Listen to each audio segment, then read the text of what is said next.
دیکھنے والے کہا کرتے ہیں اللہ اللہ، یاد آتا ہے خدا دیکھ کے صورت تیری۔ اللہ نے صورت ہی ایسی بنائی، جمال ہی ایسا دیا، خوبصورتی ہی ایسی دی کہ جو حضور کو دیکھتے وہ دیکھتے ہی رہ جاتے۔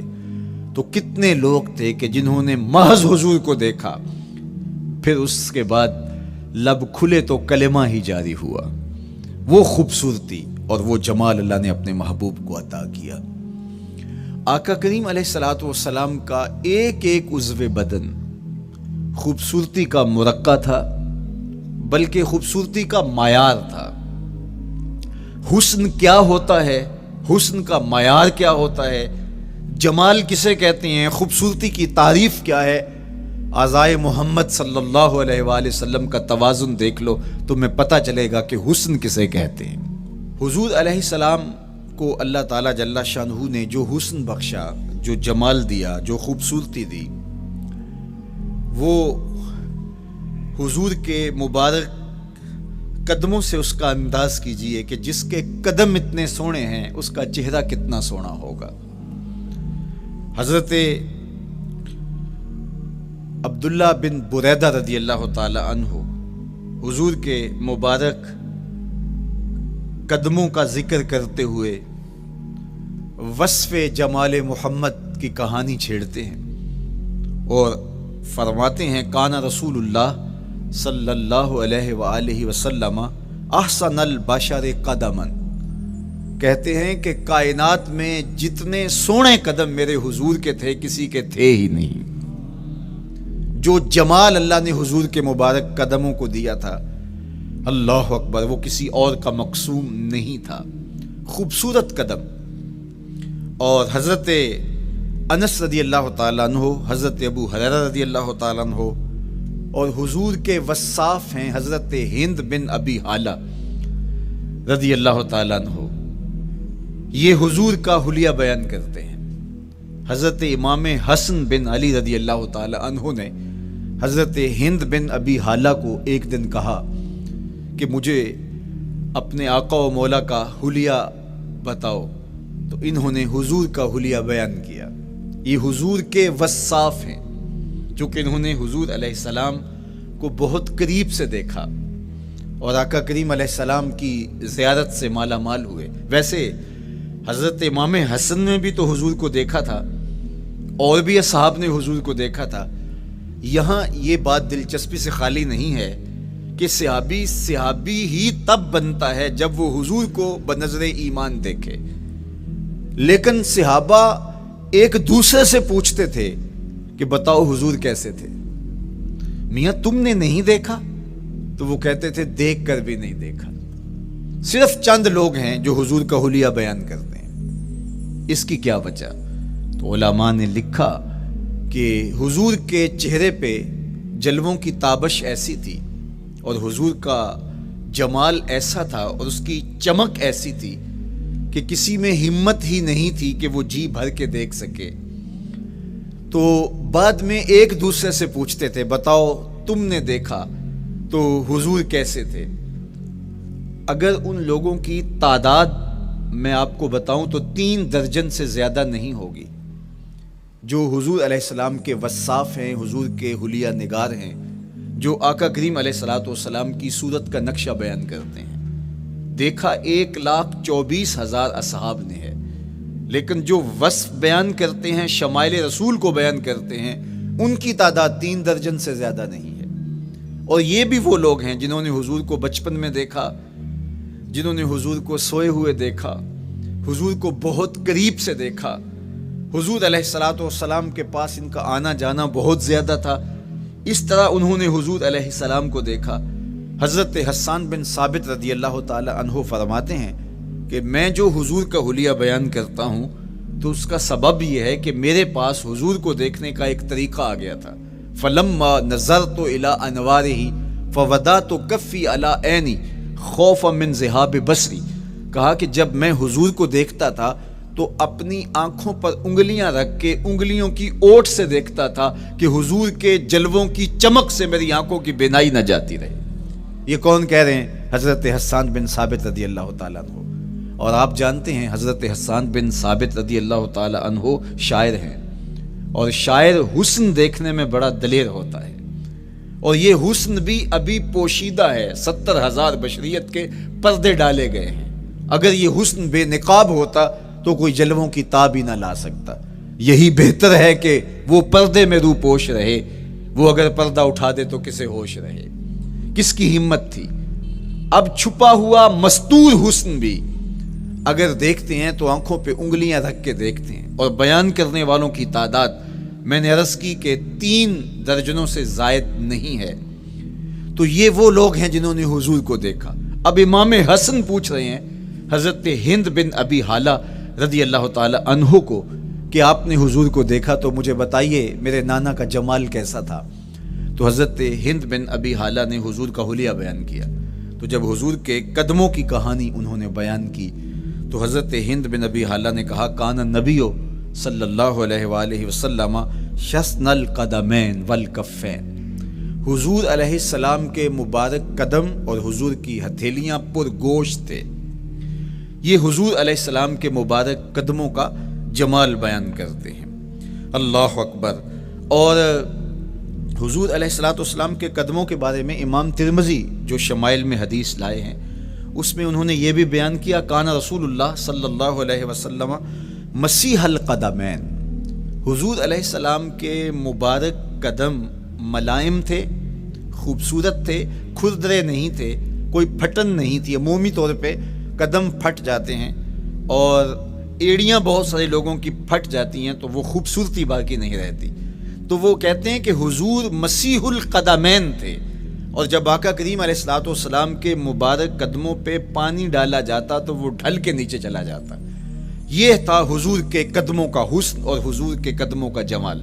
اچھا، آقا کریم علیہ السلام کی جو مبارک ایڑیاں تھیں وہ زیادہ پرگوشت نہیں تھیں، ان کے اوپر گوشت زیادہ نہیں چڑھا تھا، اس لیے کہ ایڑیوں کا زیادہ پرگوشت ہونا ایڑیوں کے حسن کو زائل کر دیتا ہے۔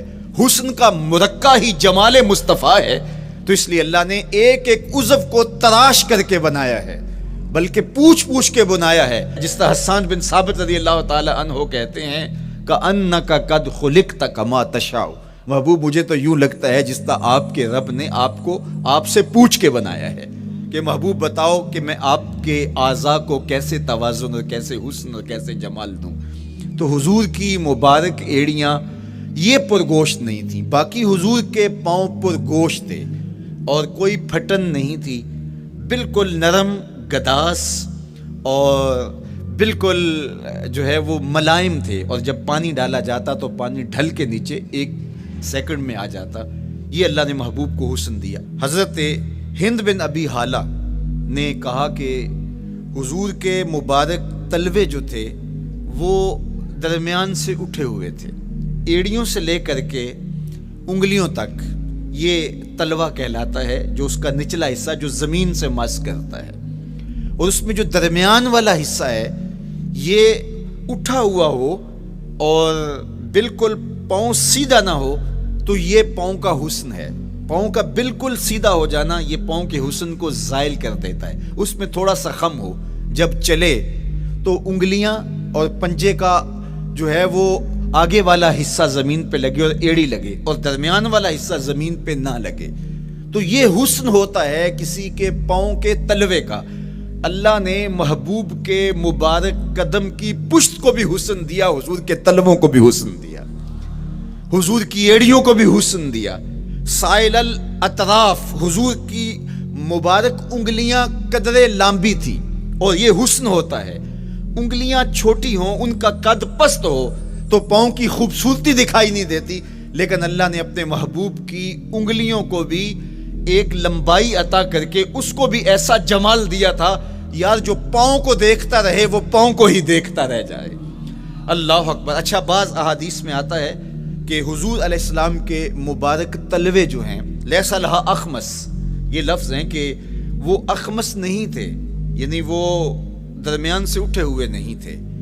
تو اس کا کیا مطلب ہے؟ یہ حضرت ابو ہریرہ رضی اللہ تعالیٰ عنہ سے جو مروی روایت ہے اس میں یہ ہے لیس لہا اخمس، اور حضرت ہند بن ابی حالہ سے جو حضور کے مبارک تلووں کا حسن بیان کیا گیا ہے تو اس میں یہ بیان کیا گیا ہے کہ حضور علیہ الصلوۃ والسلام کا مبارک قدموں کا تلووں کا حسن یہ تھا کہ وہ درمیان سے تھوڑے سے اٹھے ہوئے تھے اور یہ خوبصورت پاؤں کا جمال ہوتا ہے۔ تو ان دو چیزوں میں علماء نے تطبیق کی ہے۔ اللہ ان علماء کی قبروں پر رحمتیں نازل کرے جو حضور کے حسن پہ، حضور کے جمال پہ گفتگو کرتے رہے، اور ایک ایک عضو پر انہوں نے کئی کئی صفحات لکھے اور کتابیں انہوں نے تحریر کی حضور کے جمال پر۔ اب حضرت ہند بن ابی حالہ رضی اللہ تعالی عنہ، انہوں نے تو حضور کو گھر میں دیکھا تھا، یہ حضرت خدیجۃ الکبریٰ رضی اللہ تعالی عنہا کے فرزند تھے ابو حالہ سے۔ اب انہوں نے تو دیکھا، اب حضور لیٹے ہیں تو انہوں نے حضور کے پاؤں کو دیکھا کہ درمیان میں ہلکا سا خم ہے اور یہ پاؤں کا جمال ہے۔ اب حضرت ابو ہریرہ رضی اللہ تعالی عنہ نے جو حضور کے پاؤں کو دیکھا تو یہ اندرون خانہ کا دیکھنا نہیں تھا، تو انہوں نے کیسے دیکھا؟ تو حضرت ابو ہریرہ سے مروی ایک روایت سے سمجھ آتی ہے کہ انہوں نے جو کہا کہ لیس لہا اخمس، کہ ان کے مبارک تلوے درمیان سے اٹھے ہوئے نہیں تھے بلکہ بالکل برابر تھے، تو اس کا کیا مطلب ہے؟ تو حضرت ابو ہریرہ سے ایک روایت مروی ہے، وہ فرماتے ہیں کہ جب حضور علیہ السلام کسی چٹان کے اوپر چلتے تو حضور علیہ السلام کا وہاں قدم پڑتا تو وہ اس چٹان کے اندر حضور کا قدم گھس جاتا، وہ موم کی طرح چٹان نرم ہو جاتی۔ اس طرح زمین پر بھی حضور چلتے تو مبارک پاؤں کا جو نشان قدم ہے وہ پورا دکھائی دیتا۔ تو حضرت ابو ہریرہ رضی اللہ تعالیٰ عنہ اس سے یہ سمجھے کہ حضور کے تلوے جو ہیں وہ برابر ہیں۔ تو علماء نے اس پر گفتگو کی ہے۔ ایک تو حضور جب چلتے تھے تو آقا کریم پورے زور سے قدم زمین پہ رکھتے تھے اور اس وقار سے چلتے تھے کہ جس طرح حضور اونچائی سے نیچے کی طرف اتر رہے ہوں۔ تو جب پاؤں کو جما کر کے زور سے رکھا جائے تو پھر جو ہے وہ نشان نیچے پڑتا ہے۔ یا اللہ اپنے محبوب کے لیے زمین کو اور پتھروں کو بھی نرم کر دیا تو پھر حضور کے تلووں کا نقش بھی زمین کے اوپر جو ہے وہ حویدہ ہو جاتا۔ سلطان قاتبائی نے ایک ایسا ہی پتھر جس کے بارے میں شنید تھی کہ اس پر حضور کے قدموں کا نقش موجود ہے، تو انہوں نے 20,000 دینار کے اندر وہ خریدا اور انہوں نے یہ کہا کہ جب میں فوت ہو جاؤں تو حضور کے قدموں کے نشان والا پتھر میری قبر کے سرہانے بطور کتبہ لگایا جائے۔ علامہ شہاب الدین خفاجی علیہ رحمہ لکھتے ہیں ہوا موجود الی الآن، وہ اپنے دور میں کہانی بیان کہتے ہیں وہ آج بھی سلطان قاتبائی کی قبر کے سرہانے وہ پتھر نصب ہے جہاں حضور کے قدموں کے نشان موجود ہیں۔ اللہ اکبر۔ تو آقا کریم علیہ السلام کے مبارک تلوے، حضور علیہ السلام کی کم گوشت تراشی ہوئی ایڑیاں اور مسیح القدمین، حضور علیہ السلام کے ملائم نرم گداز پاؤں، ان کا حسن اور ان کا جمال، اور آقا کریم علیہ السلام کے قدموں کی انگلیاں جو قدرے لمبی تھی اور ان میں جو درمیان والی انگلی تھی وہ زیادہ لمبی تھی، اس پر حضرت میمونہ بنت کردم رضی اللہ تعالی عنہا اس انگلی کا حسن بیان کرتی ہیں، کہتی ہیں مجھے شوق ہوا کہ میں حضور کو دیکھوں، تو اپنے والد گرامی کے ساتھ حجۃ الوداع کے موقع پر میں بھی سعادت حج پا رہی تھی، تو حضور کو ملنے کے لیے جب ہم پہنچے تو آقا کریم اونٹنی کے اوپر سوار تھے، ناکا پر جلوہ فراز تھے، تو میرے میں ہمت نہ ہو سکی کہ حضور کے چہرے کو دیکھ سکوں۔ ایسا جلوہ، ایسا جمال، اللہ اکبر، اور ایسا روپ اور ایسی چمک چہرے کی اور تابشیں تھیں کہ میرے اندر ہمت نہ ہو سکی کہ میں حضور کے چہرہ نور کو دیکھ سکوں۔ اب آقا کریم اونٹنی پہ سوار تھے تو میں حضور کے مبارک پاؤں کو دیکھنے لگی، میں بس حضور کے پاؤں کا جمال اور خوبصورتی دیکھنے لگی، اسی میں کھو گئی۔ اب حضرت میمونہ بنت کردم رضی اللہ تعالی عنہا حضور کے مبارک قدموں کی ایک انگلی کا حسن بیان کرتی ہیں۔ اللہ اکبر۔ حضرت میمونہ بنت کردم سے یہی ایک روایت مروی ہے، ساری زندگی ان کے پاس سرمایہ یہی تھا، جب کسی مجلس میں جاتی تو وہ کہتی تمہیں بتاؤں حضور کی مبارک انگلی کا حسن کیا تھا، یہ سرمایہ ساتھ لیے پھرتی کہ میں نے حضور کی انگلی کو دیکھا ہے، میں نے حضور کے قدم اور حضور علیہ السلام کے تلووں کی زیارت کی ہے۔ تو وہ اس حسن کو بیان کرتے ہوئے کہا کرتی تھی فما نسیتو فی ما نسیتو طولا اصبع قدمہ السبابہ علی سائر اصابعہ، جو سبابہ انگلی ہے، انگوٹھے کے ساتھ والی انگلی کو سبابہ انگلی کہتے ہیں، اور اس کے ساتھ والی انگلی کا جو قد دراز تھا اور باقی انگلیوں کی نسبت وہ انگلی لمبی تھی، کہا اس کا حسن آج بھی میری نگاہوں میں گھومتا رہتا ہے اور ہر وقت میرے تصور میں رہتا ہے، میرے تصور سے کبھی اس انگلی کا جمال ہی ختم نہیں ہوا، انگلی کا حسن ہی کبھی زائل نہیں ہوا، ہر وقت اس کے تصور میں کھوئی رہتی ہوں۔ یار چہرے کے جمال کو کون بیان کرے گا، یہاں تو انگلی کا حسن بیان نہیں ہو رہا۔ ابھی وہ شعر پڑھا جا رہا تھا نا کہ قدموں پہ جبیں کو رہنے دو، قدموں پہ جبیں کو رہنے دو، چہرے کا تصور مشکل ہے، قدموں پہ جبیں کو رہنے دو، چہرے کا تصور مشکل ہے، جب چاند سے بڑھ کر ایڑی ہے رخسار کا عالم کیا ہوگا، جب چاند سے بڑھ کر ایڑی ہے رخسار کا عالم کیا ہوگا۔ تو اللہ نے اپنے محبوب علیہ الصلوۃ والسلام کو وہ جمال، وہ خوبصورتی اور حضور کے مبارک قدم، حضرت عبداللہ بن بریدہ رضی اللہ تعالی عنہ سے مروی روایت، کان رسول اللہ صلی اللہ علیہ وآلہ وسلم احسن البشر قدما، کہتے ہیں جتنے سونے قدم، جتنے من مونے قدم میرے حضور کے تھے، اتنے سونے قدم کسی اور کے تھے ہی نہیں۔ اللہ نے اپنے محبوب کو وہ جمال، وہ خوبصورتی اور وہ نور عطا کیا تھا۔ اچھا، یہ قدم، یہ ایڑیاں، یہ مبارک تلوے اور یہ داراز انگلیاں اور ان انگلیوں کی چمک اور ان کی رنگت کا جمال اور خوبصورتی، جہاں اس کا صوری حسن تھا تو مانوی حسن بھی دیکھنے والا تھا۔ یہ قدم اٹھ جائیں، اللہ اکبر، تو تقدیر کے فیصلے ہوتے دکھائی دیتے ہیں۔ ان قدم کی اونچائی، ان قدم کی بلندیاں کہ عرش حق ان قدموں کے بوسے لے رہا ہے۔ اور میرے امام بولے، زہے عزت و اے طلائے محمد، زہے عزت و اے طلائے محمد، کہ ہے عرش حق زیر پائے محمد۔ قدموں کا حسن وہ بھی دیکھنے والا، اور قدموں کی بلندی اور اونچائی اور اس کی شان و شوکت وہ بھی دیکھنے والی۔ اللہ اکبر۔ آقا کریم علیہ السلام حضرت ابوبکر صدیق کے ساتھ، حضرت عمر فاروق کے ساتھ اور حضرت عثمان غنی کے ساتھ احد پہاڑ پر تشریف لے گئے۔ یہ حدیث آپ نے بارہا علماء سے سنی ہے۔ احد کی چھاتی پہ جب حضور کے قدم آئے، اللہ اکبر، تو وہ خوشی سے جھوم اٹھا، مقدر جاگ گئے، بخت بیدار ہو گئے۔ ان کے قدم جو کہ اس شاک کی آنکھوں کی ٹھنڈک ہے، جب چھاتی پہ آ جائیں تو کون عاشق نہیں جھوم جائے گا۔ یہ تو حضور کے قدموں کے حسن کو بیان کیا جا رہا ہے، آپ کی روح رقص کر رہی ہے اور آپ کا دل جو ہے وہ ایک عجیب سرور اور کیف کی وادی میں اور ایک جو ہے وہ خوشیوں کے جو ہے وہ عالم میں نہال ہوتا چلا جا رہا ہے۔ لیکن یہ قدم جب چھاتی پہ آیا تو پھر احد، ظاہر تو پتھر ہے احد، لیکن حضور سے پتھر بھی پیار کرتے ہیں۔ فرمایا احد جبل یحبنا ونحبہ، احد ہم سے پیار کرتا ہے، پہاڑ ہے، پتھر ہے، لیکن ہم سے پیار کرتا ہے، ہم اس سے پیار کرتے ہیں۔ اس کائنات میں صرف سرکش انسانوں اور جنوں کے علاوہ کائنات کی ہر شے حضور سے پیار کرتی ہے، حضور سے محبت کرتی ہے۔ آؤ میں تمہیں پیار کی ایک اور کہانی سناؤں۔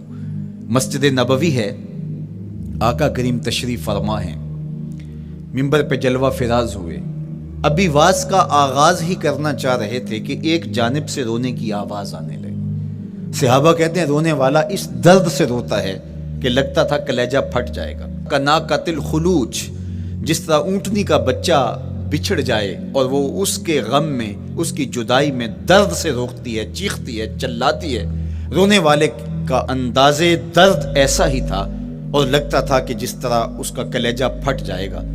صحابہ دائیں بائیں دیکھتے ہیں لیکن رونے والا دکھائی بھی نہیں دیتا، اور ماحول کے اندر اس طرح درد پھیل رہا ہے کہ سینوں میں دل لرز رہے ہیں اور عجیب کیفیت طاری ہو گئی۔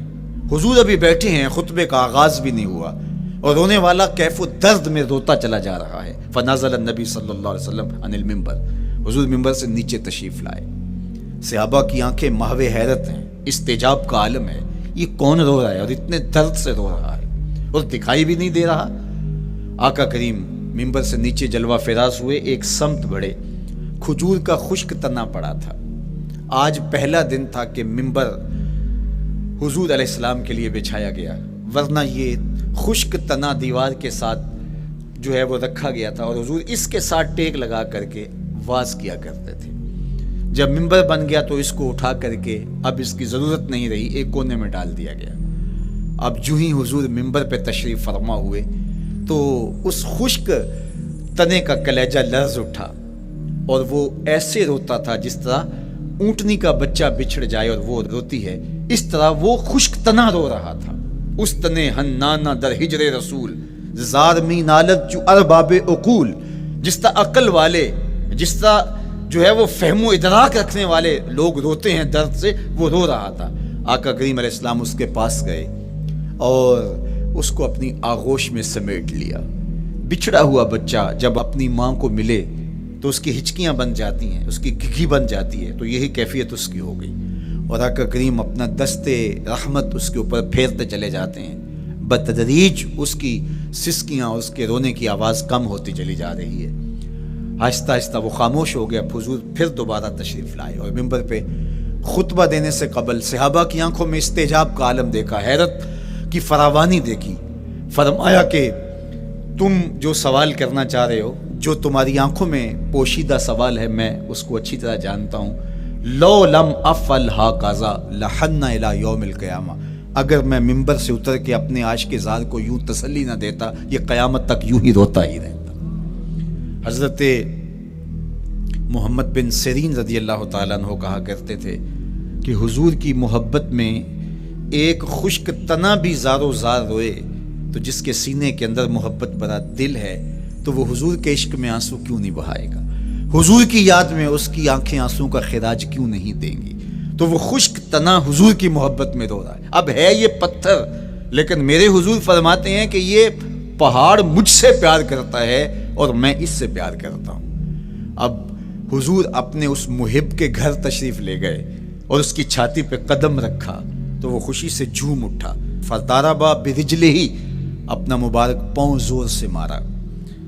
فقال اثبت احد فانما علیک نبی و صدیق و شہیدان، فرمایا احد ٹھہر جا، تیرے اوپر اللہ کا ایک نبی ہے، ایک صدیق اور 2 شہید ہیں۔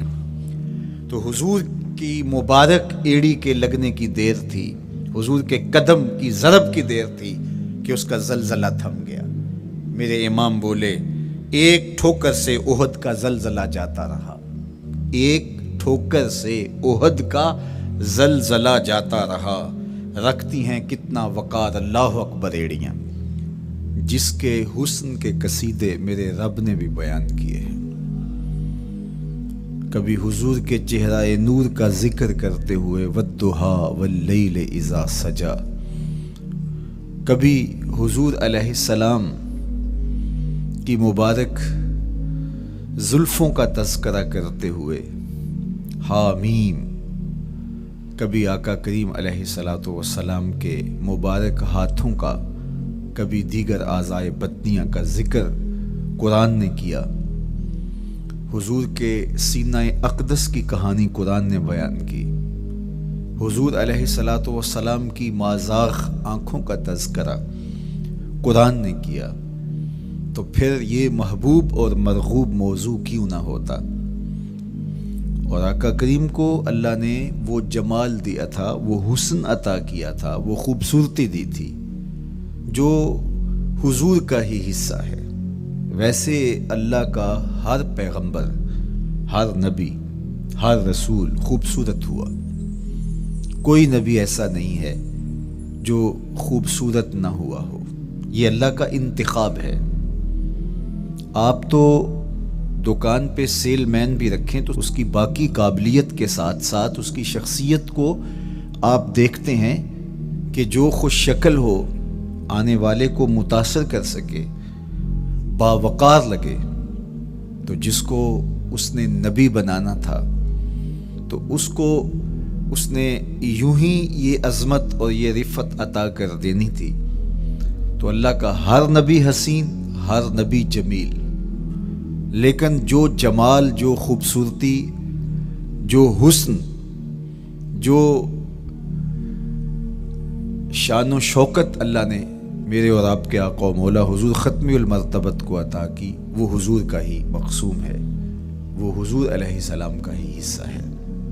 سر انور سے لے کر پائے نور تک حضور کا ہر عضو بدن خوبصورتی کا مرقع اور جمال کا معیار ہے۔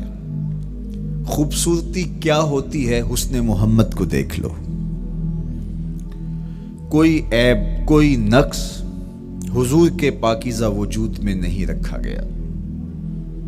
خلقت مبرأ من کل عیب، حضور کے سامنے حضرت حسان بن ثابت نے یہ پڑھا اور آقا کریم نے اس پر خوشی کا اظہار کیا اور اللہ کی بارگاہ میں دعا کی، اللہم ایدہ بروح القدس، جبریل امین سے اللہ اس کی مدد فرما۔ تو انہوں نے یہ بات کہی کہ آپ کو ہر عیب سے مبرہ رکھا گیا ہے، آپ کا پیکر نور، آپ کا وجود مسعود حسن و جمال کا ایسا مرقع بنایا گیا کہ جس میں کوئی نقص نہیں رکھا گیا۔ صوری حسن بھی عطا کیا گیا، مانوی حسن بھی عطا کیا گیا۔ حضور کے اعضاء کا جو ظاہری حسن تھا وہ بھی اپنی مثال آپ تھا، اور جو باطنی جمال اور باطنی حسن اور باطنی کمال عطا کیا گیا تھا وہ بھی اپنی مثال آپ ہے۔ اگر حضور علیہ السلام کے مبارک ہاتھوں کو جمال دیا گیا ہے، لیکن جو توانائی عطا کی گئی، جو طاقت عطا کی گئی، ید اللہ کے جو جلوے ان ہاتھوں میں رکھے گئے، وہ بھی ایک دل آویز کہانی ہے۔ اگر آنکھوں کی پتلیاں خوبصورت ہیں اور آپ کی مبارک آنکھوں کی چمک سے کائنات اس کو دیکھ کر کے مبہوت ہو جاتی ہے، مازاق کے کجلے اس میں رکھے گئے ہیں، لیکن اس کا مانوی حسن بھی دیکھیے کہ حضور بیٹھے مدینے میں ہیں اور جنت کا مشاہدہ کر رہے ہیں۔ وہ توانائی بھی عطا کی گئی کہ جس طرح روشنی میں دیکھا جاتا ہے حضور اسی طرح اندھیرے میں دیکھتے ہیں۔ فرمایا صحابہ صفیں سیدھی رکھا کرو، مت سمجھو کہ میں صرف آگے دیکھتا ہوں، میں آگے بھی دیکھتا ہوں، میں پیچھے بھی دیکھتا ہوں، میں تمہارے رکوع بھی دیکھتا ہوں اور دلوں میں پیدا ہونے والے خشوع بھی دیکھتا ہوں۔ اقبال بولے، اے فروغت صبح آثار و دہور، چشم تو بی نندائے ما فی الصدور۔ لوگوں کی نظریں تو سینے کے اوپر دیکھتی ہیں، اے آمنہ کے در یتیم، تیری نظر تو سینے کے اندر چھپے راز بھی دیکھتی ہے۔ تو صوری حسن بھی اور مانوی حسن بھی اللہ نے اپنے محبوب کو عطا کیا، اور اللہ جل شانہ نے وہ جمال دیا حضور کو کہ جو دیکھتا وہ دیکھتا ہی رہ جاتا۔ ایسی چمک، ایسی رانائی، ایسی خوبصورتی اور ایسا جمال تھا، دیکھنے والے کہا کرتے ہیں اللہ اللہ، یاد آتا ہے خدا دیکھ کے صورت تیری۔ کتنے لوگ ہیں جنہوں نے صرف حضور کے چہرے کو دیکھا اور لبوں پہ کلمہ جاری ہو گیا۔ معروف نام حضرت عبداللہ بن سلام رضی اللہ تعالیٰ عنہ کا ہے۔ یہودیوں کے بہت بڑے حبر تھے، بہت بڑے عالم تھے۔ حضرت یوسف علیہ السلام کی اولاد سے تعلق تھا، اور اس معاشرت میں ایک وقار کی مسند پہ براجماں رہتے، لیکن جو ہی حضور علیہ السلام مکے سے ہجرت فرما کے مدینہ تشریف لائے تو یہ حضور کو دیکھنے آئے۔ با فضل الصدقہ اٹھا کر دیکھیے کہ ایک مناظرہ ترتیب دیا انہوں نے کہ ان سے یہ بات کروں گا، یہ سوال کروں گا، یہ اعتراض اٹھاؤں گا، لیکن جب حضور کی مجلس میں پہنچے اور آقا کریم علیہ السلام کے رخ زیبا کو دیکھا تو سارے سوال بھول گئے۔ رومی بولے، اے لقائے تو جواب ہر سوال، حل شود ہر مشکلت بے کی لوکال۔ تیری ملاقات ہی تو سارے سوالوں کا جواب ہے، تیرا ایک بار دیکھ لینا ہی تو سارے مسئلے حل کر دیتا ہے۔ تو سوالات کا ایک ڈھیر اٹھائے لائے تھے، ایک گٹھڑی باندھ کے لائے تھے سر پہ رکھ کے، لیکن جو ہی حضور کو دیکھا تو وہ جو گٹھڑی باندھ کے لائے تھے اس کی گرہیں ڈھیلی ہونے لگی، پھر سوال تتلیوں کی طرح اڑنے لگے، اور حضور کو دیکھا تو کوئی سوال ہی باقی نہ رہا۔ اب آقا کریم نے فرمایا عبداللہ ابن سلام آؤ کدھر آئے ہو؟ یہ تو مناظرہ کرنے آئے تھے، سودا لینے کے لیے بازار گئے ہم، ہاتھ اس کے بکے جس کے خریدار گئے ہم۔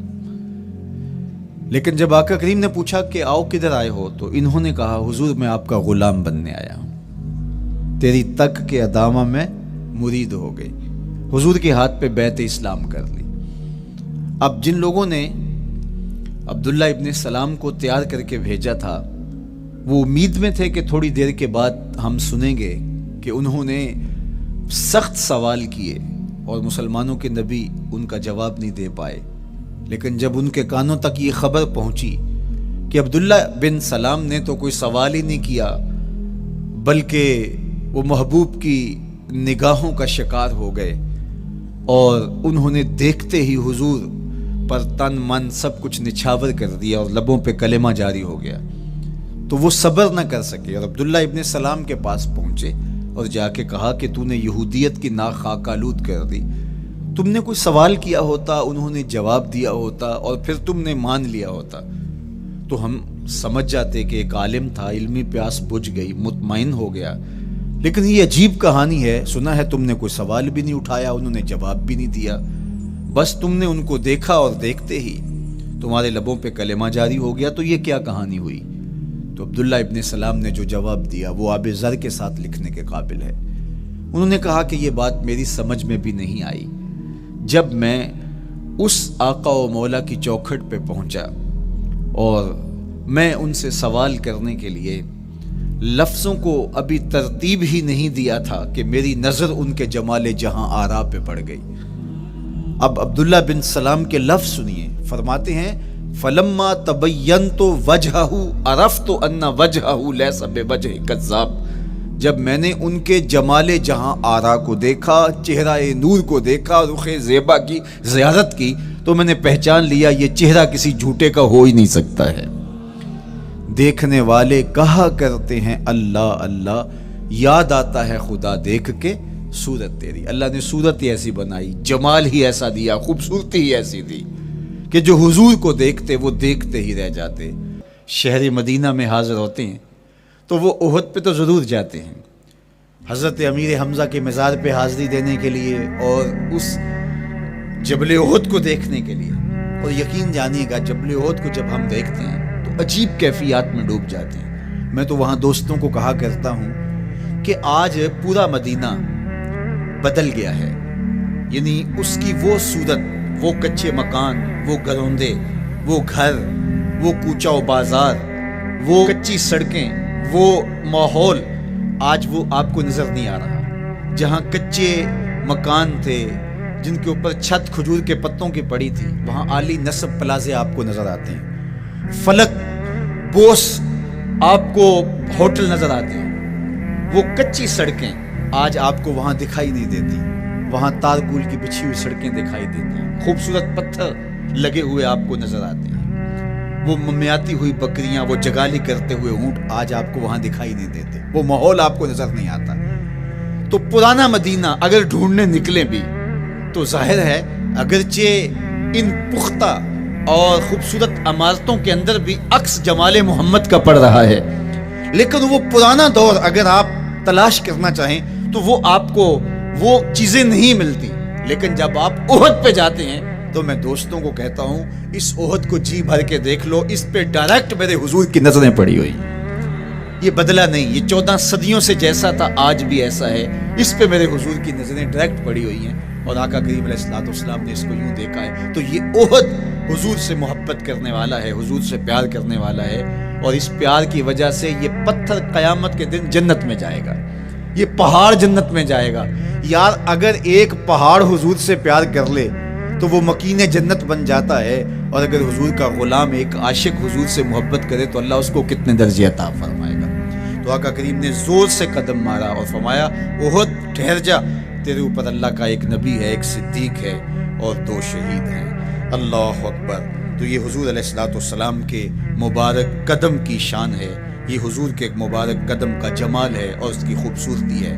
غزوہ ذات الرقاع کے اندر حضرت جابر کا اونٹ چلتے چلتے تھک گیا، سفر لمبا تھا اور اونٹ کمزور تھا، تو چلتے چلتے اس کو تھکن ہو گئی، اب وہ قافلے سے پیچھے رہتا چلا جاتا ہے۔ تو اس نے حضور کی خدمت میں عرض کی، یا رسول اللہ یہ اونٹ تھک گیا ہے اور میں قافلے کے ساتھ چل نہیں پا رہا۔ تو آقا کریم علیہ الصلوۃ والسلام نے اپنے مبارک قدم سے اس اونٹ کو ٹھوکر لگائی۔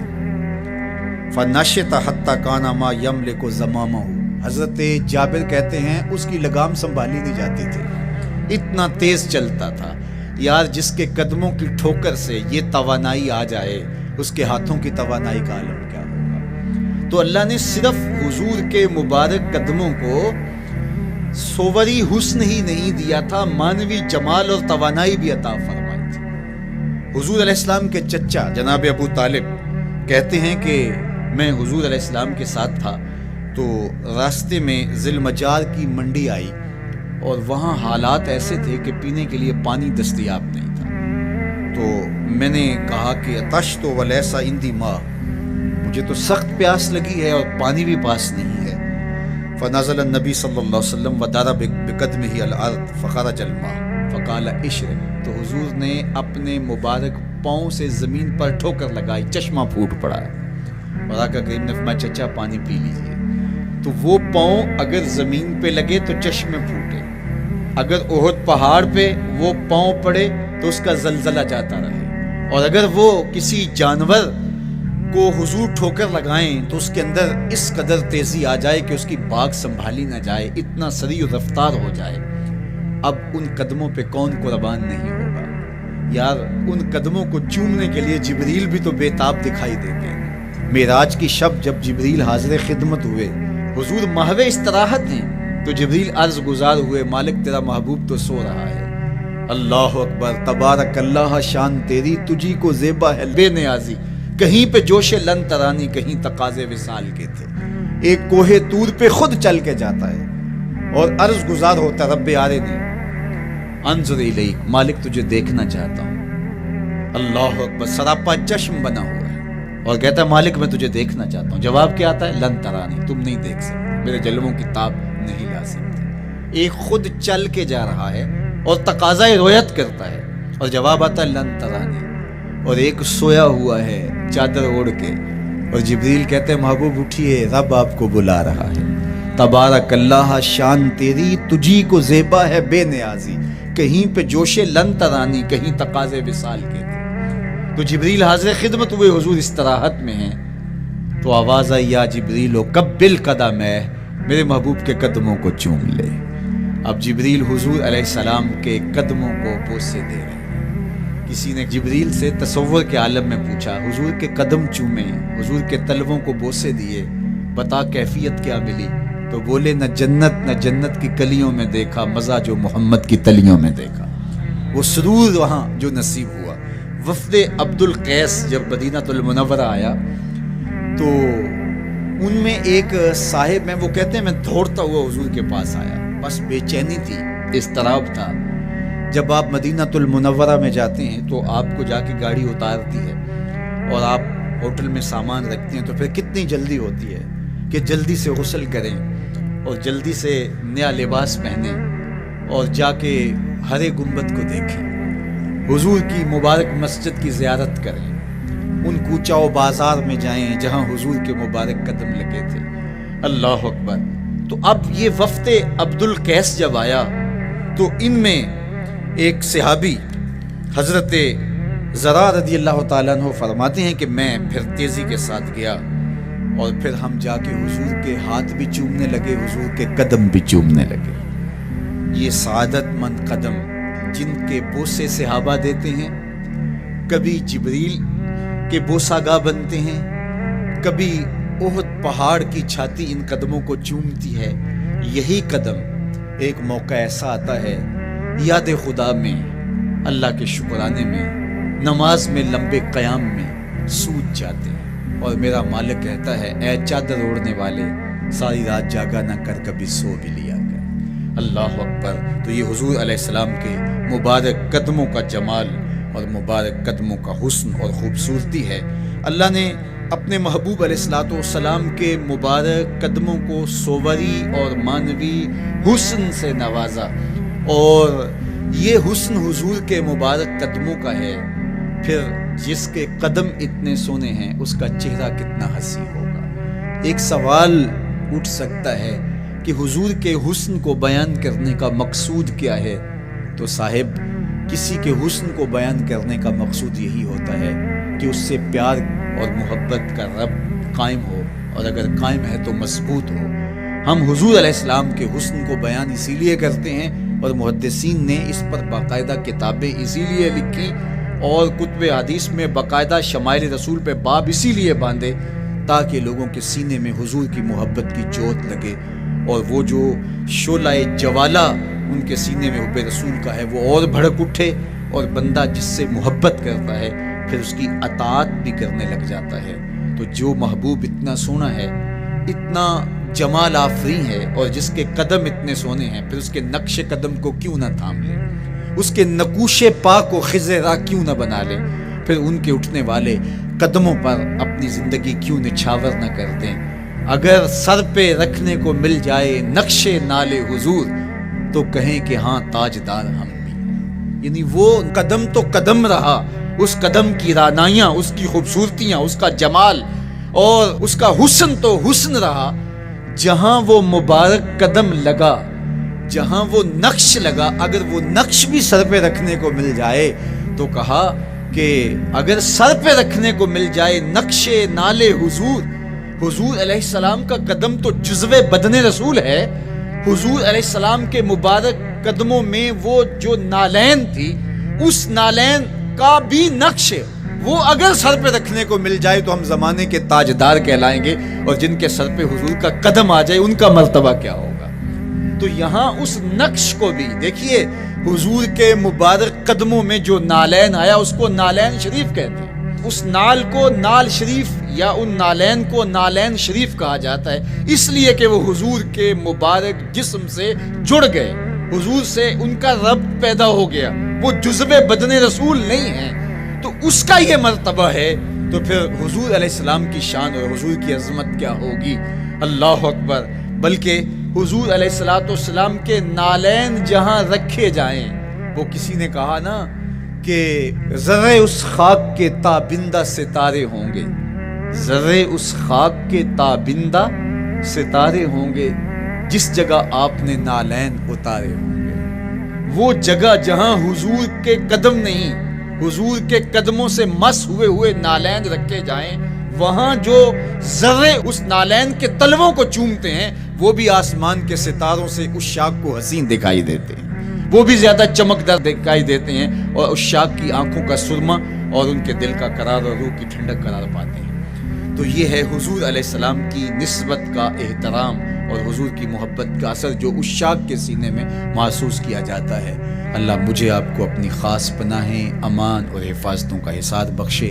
کار ما آخر شدو آخر ز ما کار نشد، مشت خاک ما غبار کوچہ یار نشد۔